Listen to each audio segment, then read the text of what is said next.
Ty vole, chrapotím jak svině, takže se možná jako předem omlouvám, ale venku máme takový počasí, že by ani mochomůrka nevylezla z mechu. Nicméně to nám nebrání v tom popovídat si o další houbě, která vám dokáže taky pěkně rozbrdat život. A ne, opravdu to není pohádka o Hřibovi a Praze. Jo, pro upřesnění, tohle nahrávám v době, kdy je venku bílo, jak u vémolu na Vánoce. Ale jestli to vydávám v době, kdy je venku 30 stupňů, tak pardono. Jasný, timing možná na hovno, ale tak se z toho neposerte.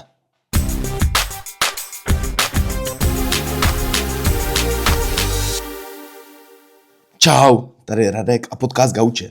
A dneska si na ráno vezmeme druhou sérii The Last of Us. A jo, pořád je to lepší než velké množství seriálů, který dneska běží. Chvilkama jste tam napjatý jak Ečko na kytaře. Chvilkama bulíš jako želva.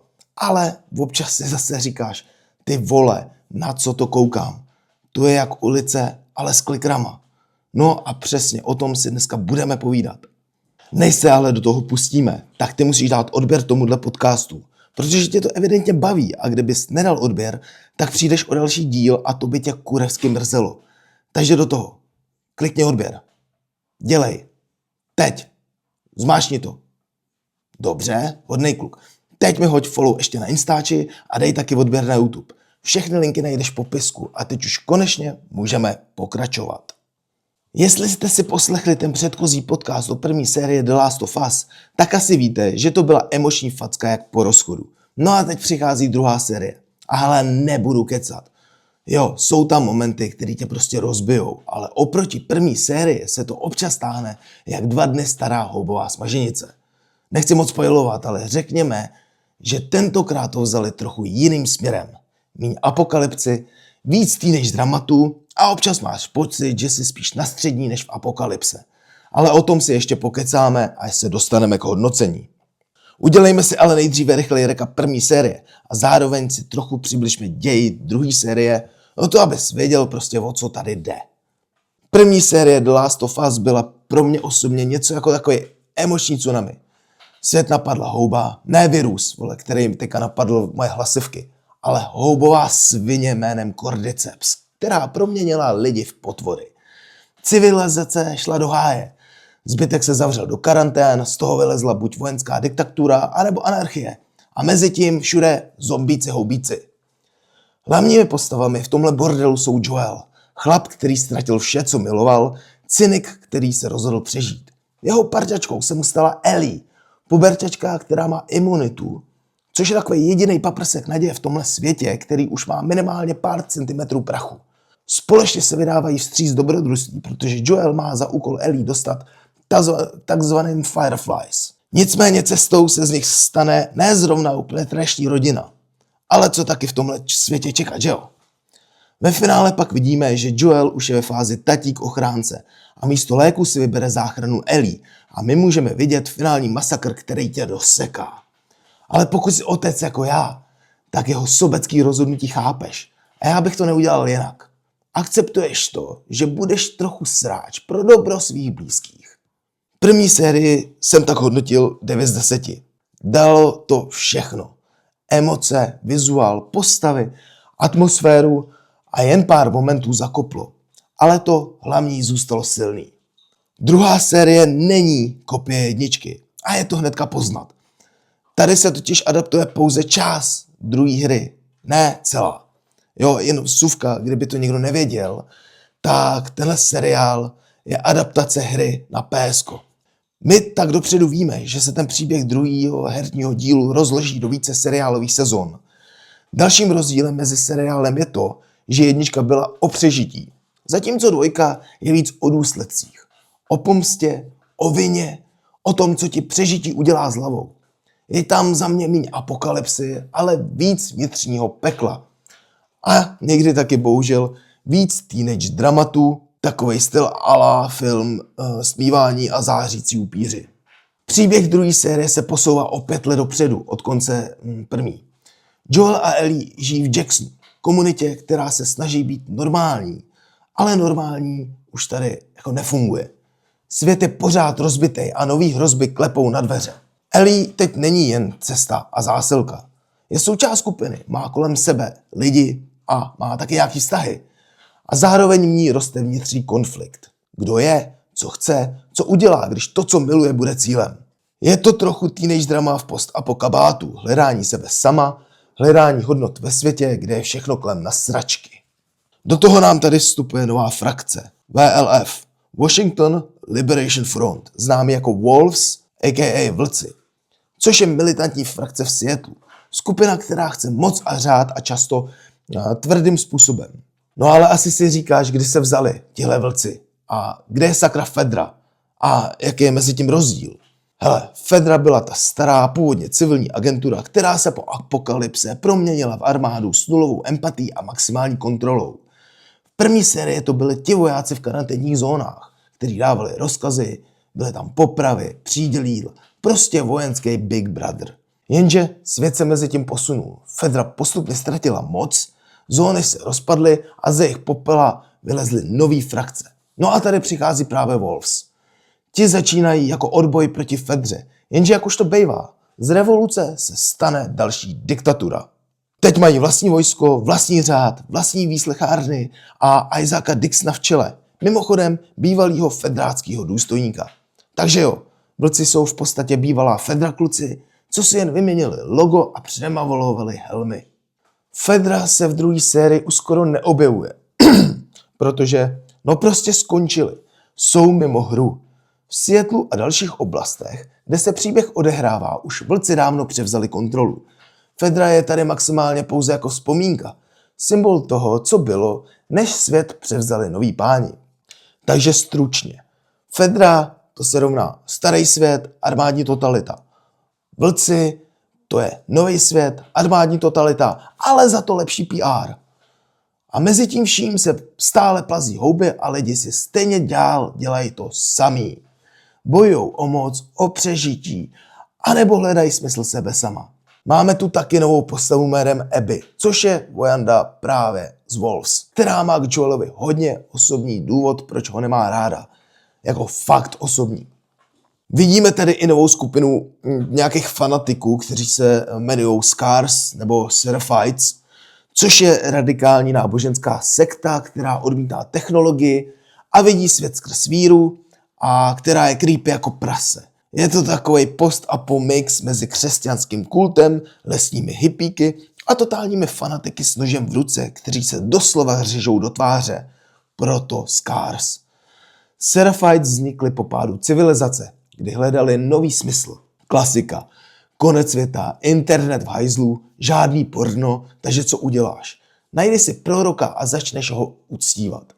Tím prorokem, neboli spíše prorokyní, abychom tady byli genderově korektní, byla kdysi obyčejná žena ze Seattlu, která kázala návrat k přírodě, skromnosti a pokoře. V jejím podání to znělo fakt jako míru milovně. Žádný mobily, žádný moderní zbraně, prostě klid, luk a šípy. Ale znáš lidi, když někdo zemře, tak jeho následovníci to hned překroutí do extrému. O tom by mohl Ježíš za láhem dosyta povídat v nějakém podcastu, že jo? Jo, asi jo. Každý jejich rozhodnutí se řídí tím, co by řekla ona. Takže to se hodně projevuje i v jejich vztahu k ostatním lidem. Oni nejsou zlí, protože by chtěli vládnout, ale protože věří, že všechno, co není podle jejich víry, musí být očištěno ohněm nebo šípem. Každopádně z mírumilovné spirituality se stala násilná sekta, která věří, že cordyceps je trest za lidskou pýchu. Technologie rovná se hřích, elektřina, to je ďábel a kdokoliv, kdo používá moderní věci, tak je zkaženec. Scars a Wolves se nenávidí a roky mezi nimi běží brutální válka o Seattle. Jsou jako voda a oheň. Wolves mají organizovanou armádu, zbraně, pravidla, radiostanice, zatímco Scars mají svoji víru, luky, ticho a vraždící party v lesích. V tomhle bordelu pak Ellie a její parta putují do Seattlu, řešit svůj vlastní konflikt, při kterém musí čelit minulosti a rozhodnout se, co pro ně znamená spravedlnost. Jestli je to pomsta nebo něco jiného. A jo, během téhle cesty potkáš i variace nakažených, který už třeba nechtějí honit. Někteří jsou pomalí, přemýšlej, rozkládají se, vyplavují spory cordycepsu do vzduchu, což je něco mezi zombie a biologickou hrozbou. Takže jo, Svět se mění, lidi se mění a houby taky. A právě tohle dělá druhou sérii jinou. Víc v hlavě, míň v akci. Ale na druhou stranu pořád je to celkem temný. A teď, když už víme, kde stojíme, kdo je kdo koho nesnáší, kdo koho uctívá a kde se mezi tím válí houby, kteří vydechují spory jak vapeři v Brně, tak se můžeme pustit do děje jednotlivých dílů. Ještě předtím ale musím říct, že tentokrát na to půjdeme trochu jinak.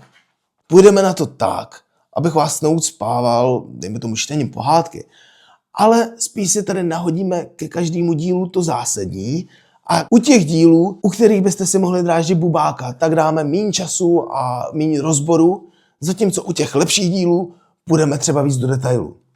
A abych vás trochu nažavil, tak tady jsou za mě 3 momenty z druhé série, které mi rezonují v hlavě ještě doteď.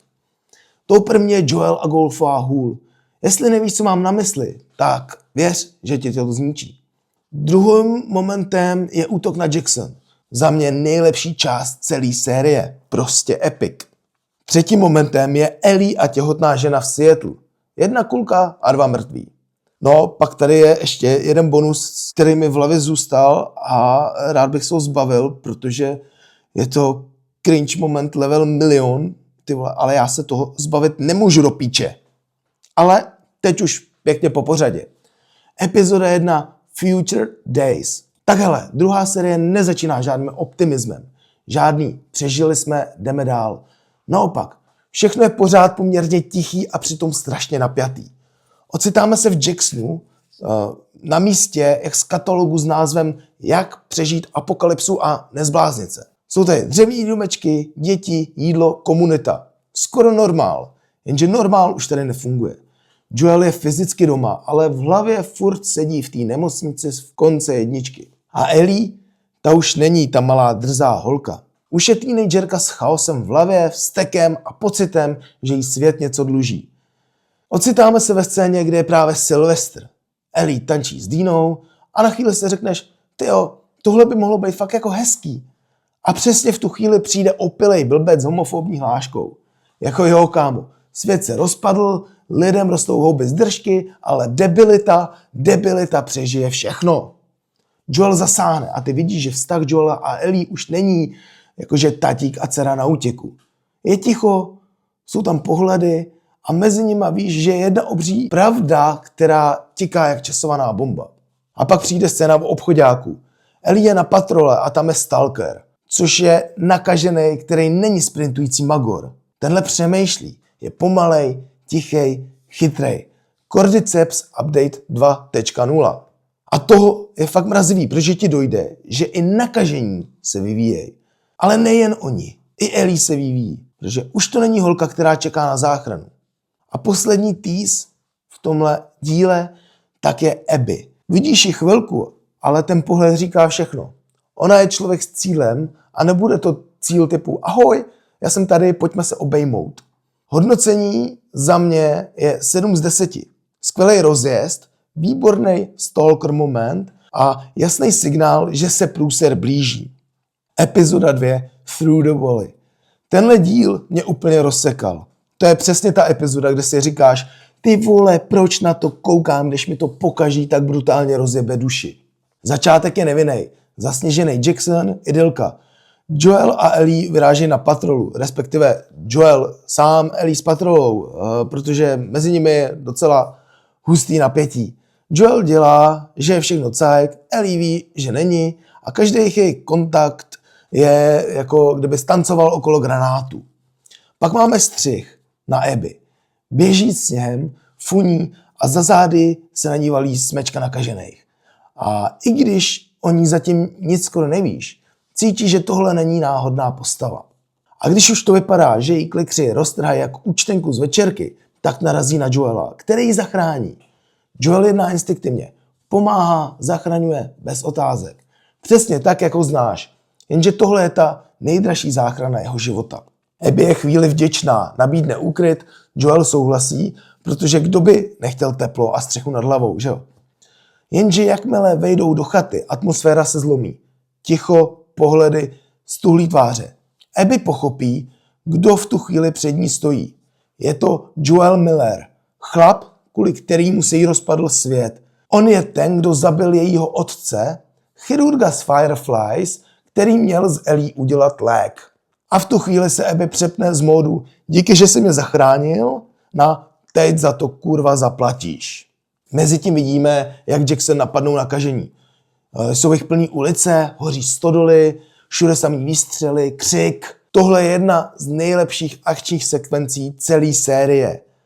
Ale nejhorší není ta akce. Nejhorší je to vědomí, že zatímco město bojuje o přežití, Joel bojuje o život úplně jinde a proti něčemu, co se nedá ukecat. A pak to přijde. Abby vezme golfovou hůl. Žádná heroická smrt. Žádnej patos. Jen surová osobní pomsta. Joel padá, Abby stojí a ty sedíš, čumíš a nechceš věřit, že to fakt udělali. Ellie přijde pozdě. Najde ticho, krev a ztrátu. Padne na kolena a ty padneš s ní.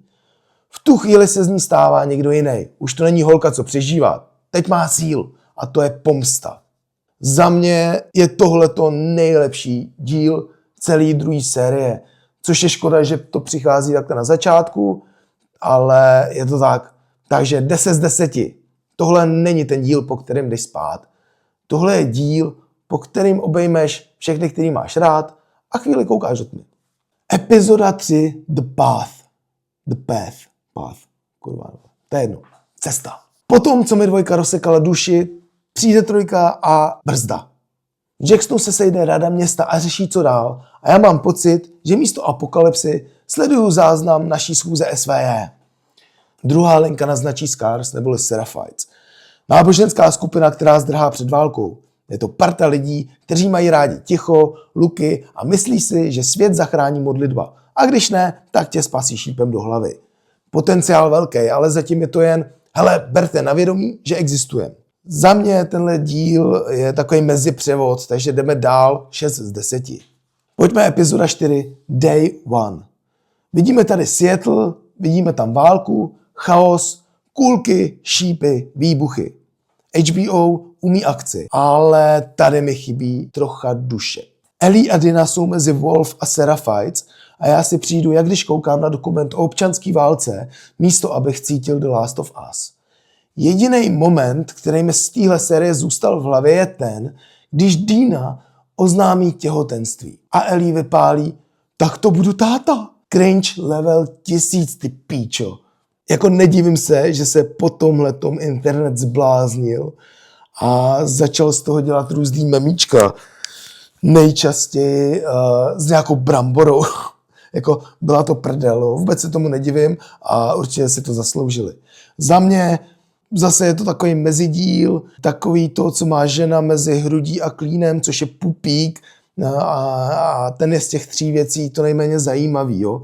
A dějově to ten příběh posune dál, nějaká akce a souboj tam je, takže 6 z 10, ale jak říkám, jo, žádná sláva. Pojďme epizoda 5, Feel Her Love. 5. epizoda je konečně návrat k tomu, proč tenhle seriál funguje. Má duši, jsou tam důsledky. Wolf se vaří ve svý vlastní paranoje. Válka už není jen o přežití, ale i o egu. A do toho Ellie s Dínou. Pomsta versus přežití. Dina začíná mít strach, že Ellie nejde za spravedlností, ale že právě valí za pomstou a to jí zevnitř žere. No a pak přijde pro mě nejzajímavější moment. Nakažený relikt. Nakažený, který jenom leží a plive spory a plíseň. A Ellie na to kouká jinak. Ne jako na monstrum, ale jako na důsledek světa, který už definitivně převzala příroda. Najednou ti dojde, že Ellie je v tomhle vlastně taky infekce. Jenom o trochu víc lidská. No a na závěr nám tady přijde samozřejmě i nějaká ta akce. Přestřelky, šípy, výbuchy, klasika.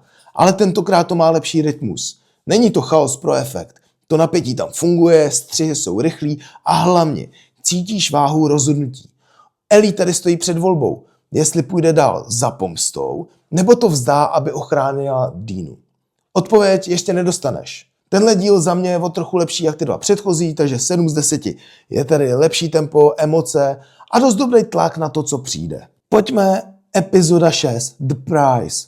6 je celkem klid. Flashback do minulosti. Vidíme tady Joela, jak bere Ellie na její narozeniny do muzea letectví a nechají v uvozovkách vzlétnout. Má tam nahrávku startu rakety, je tam kokpit, Ellie tam sedí, usmívá se, jsou tam slzy, jo, a ty si říkáš, do hejzlu, tohle pouto bylo fakt silný. No ale pak přijde ten kontrast. V tomhle díle se totiž dozvíme, že Ellie už ví o tom, že Joel zabil Fireflies, že lhal. Že kvůli ní padli lidi, kteří z ní mohli udělat lék. A přijde konfrontace, která není křikem, ale tichem. Tím nejhorším tichem. Režijně i hudebně tenhle díl šlape dokonale. Přechozy mezi minulostí a přítomností jsou plynulý. Nostalgie funguje jak deník po rozchodu a Pedro Pascal s Bellou Ramsey znovu dokazujou, že i když spolu sdíleli jen pár scén, tak to pouto mezi nimi stále pořád vibruje. A to je 6. díl The Price. Cena za lásku, cena za lež, cena za záchranu, která možná nikdy nemusela přijít. Za mě 7/10. Takový emoční šroubování před finálem. No a epizoda 7, Convergence, to už je právě to finále. Vidíme Seattle, jak hoří a Ellie běží s tunelem v hlavě. Neřeší dobro a zlo, řeší jen cíl. A tím cílem je pomsta mod Max. Ale nejhorší moment nepřijde v bitvě, ale v tichu. Ellie narazí na 2 lidi z Wolves. Nějaký kluk s holkou a ten kluk to na ní zkusí vytáhnout, ale najednou přijde výstřel. 1 kulka, 2 mrtví. Ellie to stihla dřív. Nicméně my tam vidíme, že ta žena, kterou Ellie zabila, byla těhotná. Takže ne, to není vítězství, ale to je tragédie, která ti zůstane nalepená na duši. V závěru se ocitáme v divadle, Abby tam trhne jako uragán. Žádný vyjednávání. Jesse padá během vteřiny.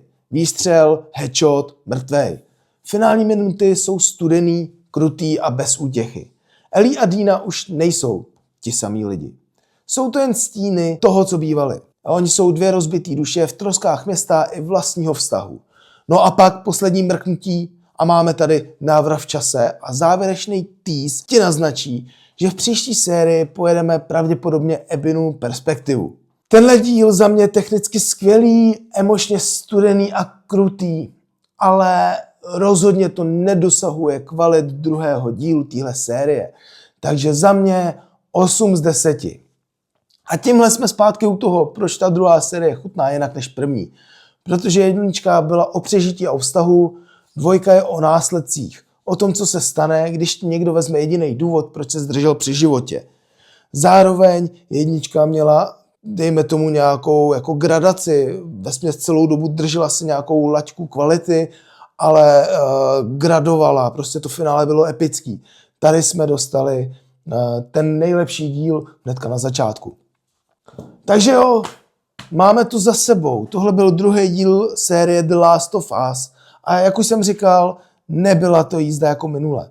Tentokrát je to spíš takový road trip s puberťačkou, co ti celou cestu tvrdí, že to není fér a furt se ptá, jestli už tam budem. Tahle série měla 7 dílů, jeden z nich byl naprostý masterpiece, bylo tam pár solidních momentů, na můj vkus celkem dost WTF výpadků a mezi nimi tolik existenciální deprese, že by si i generace Z řekla, že jsou vlastně úplně v pohodě. Nicméně, pojďme se ještě podívat, co se povedlo, a.k.a. plusy v téhle sérii. A znova to zopakuju už po několikátý, epizoda 2, Through the Valley. Jestli se nechcete na tuhle sérii dívat, tak se minimálně koukněte na tenhle díl. Naprostá bomba, emoce, napětí, akce, výborný tempo a smrt Joela, která tě roztrhá jak blouter kabát. HBO tady připomnělo, proč tenhle seriál má laťku tam, kde jiný seriály mají strop. V téhle sérii tady taky máme opět pěkný vizuál a ten svět. Seattle vypadá fakt nádherně. Zničený, přerostlej, tísnivý. Přestřelky, déšť, světlolamp, všechno působí realisticky.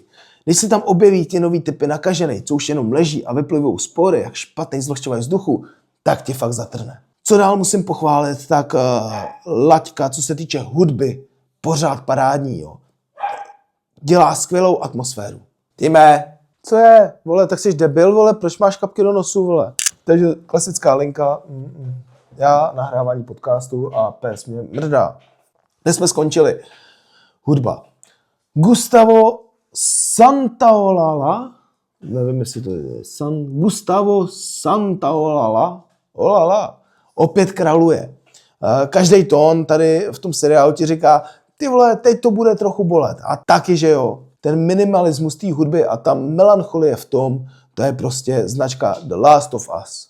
No a v neposlední řadě je tady velký plus, tak je to morální dilema. Ať už je to Joelova minulost, ať už je to Elinina vina nebo Abbyina pomsta. Všechno se to míchá do jednoho velkého psychologického guláše. To, že nikdo z nich není vyloženě kladnej hrdina nebo absolutní sráč, že jsou to jenom lidi, jejich činy chápeš, tak to dává Last of Us právě tu hloubku. A ty si uvědomuješ, že ty homboví zombíci, kteří tady jsou, tak jsou jen jako vedlejší kolej. Ono to vlastně není nějaký post-apo horor, ono je to spíš psychologický drama, skoro by se dalo říct.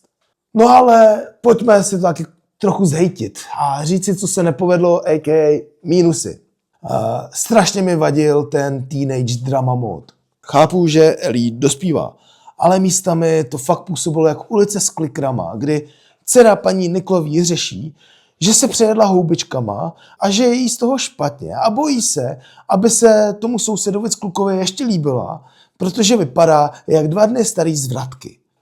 Prostě místo napětí z přežití tu občas řešíme vztahový krize a pohledy typu řekni mi, že mě miluješ. Ne, ty to řekni, že mě miluješ. Ne, ty první. Ne, ty první. Dobře, miluji tě. Ty vole, ty jsi to fakt řekl jako první, jo? Ty vole, no. Co je pak vadilo, tak jo, to tempo a rytmus jednotlivých dílů. Jo, po neskutečně silným druhém díle to najednou spadne. Epizoda 3 uspávačka hadů. Epizoda 4 válečný chaos bez duše. Chvíli ti to připadá, že scénářisti si dali pauzu na kafe a zapomněli se vrátit v příběhu tam, kde skončili. V finále bylo sice skvělý, ale rozhodně to druhý díl nepřekonalo. Což, když vidíš to nejlepší hned na startu série, tak tě pak na konci dokáže tak trochu nasrat. A jaký je můj celkový verdikt? No, druhá série The Last of Us má momenty, kdy si řekneš, jo, tohle je ono. A pak takový ty, kdy koukáš na obrazovku a říkáš si, proč mám pocit, že sleduju deník s flusajícíma houbama. Emoční síla tam pořád je, kamera a herecký výkon je top, ale srdce už to nemá tak pevně na tom správném místě. Joel chybí, Ellie hledá sama sebe a divák hledá tu magii první série. Celkový hodnocení za mě tak 7,29 z 10. Jo, až na desetinný místa, protože je to z mý kalkulace v Excelu. A my se tak dostáváme na konec a máme to celý za sebou. Druhá série The Last of Us, houby, trauma, pomsta a víc deprese než daňovým přiznání. A i když to tentokrát nebylo úplně skvělý jako minule, tak to má furt koule, emoce a ten typ atmosféry, který ti zůstane pod kůží jak třísk z palety. Jestli tě to bavilo, nebo tě to aspoň sebralo emočně tak, že jsi musel jí dát panáka, tak hoď odběr, like, anebo mi hoď klidně emoji houbičky do komentáře, ať vím, že v tom nejsem sám.